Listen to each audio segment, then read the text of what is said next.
Tá bem queimado. Primeiro que é o seguinte, né? Acho que o professor completou bem exatamente o que significa isso dentro o que significa essa questão dos reféns, né?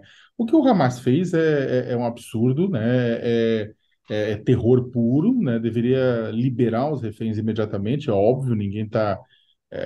Acho que não dá para pensar o contrário, né? Ponto, né?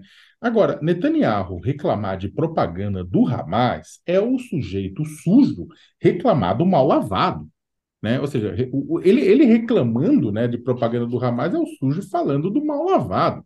A gente não está falando de Gandhi, gente. A gente não está falando de Martin Luther King, a gente não está falando de Mandela, a gente está falando de um líder extrema-direita acusado de corrupção, várias vezes acusado de corrupção, que tentou calar a Suprema Corte de seu país e foi alvo de protestos massivos e provou toda a sua incompetência a não ser capaz de prevenir os ataques de 7 de outubro, apesar de contar com recursos, apesar de contar com tecnologia e apesar de contar com muito bem preparado a estrutura das forças de defesa de Israel e de uma inteligência, né, de espionagem quase sem igual diante do mundo. É um nível, tipo, você vai colocar a população de Israel, existem pesquisas também apontando que, por enquanto, na hora que elas avaliam o quê? Na hora que acaba o conflito, que ele deveria renunciar. Exatamente por conta dessa incompetência. Ah, você está querendo dizer que a culpa foi dele? Não, estou querendo dizer que ele deveria ter previsto e mitigado, pelo menos, o que aconteceu. E as informações que surgem agora é de que o governo dele achava que, na verdade, o Hamas estava fazendo um treinamento no 7 de outubro, quando, na verdade, era fato, era verdade, né? Então, para o Netanyahu, é também negócio, e para o gabinete do Netanyahu, né, é negócio manter a guerra em andamento.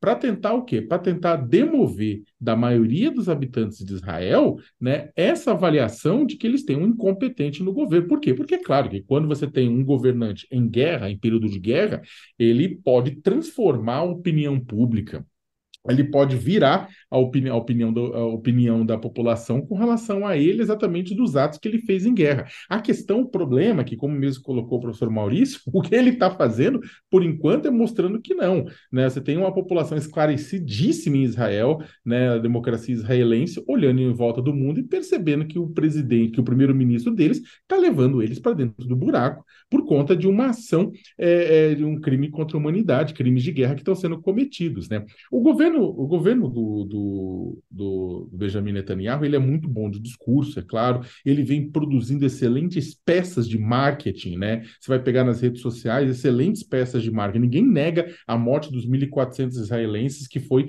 um crime, um terror, uma coisa terrível, né? Mas eles vêm produzindo.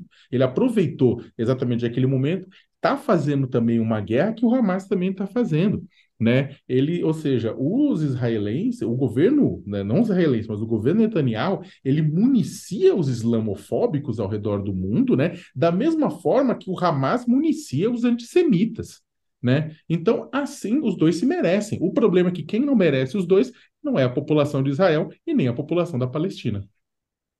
São pessoas inocentes que estão pagando preço de extremistas, né? De pessoas que têm agido com essa violência, né? Essa matança generalizada.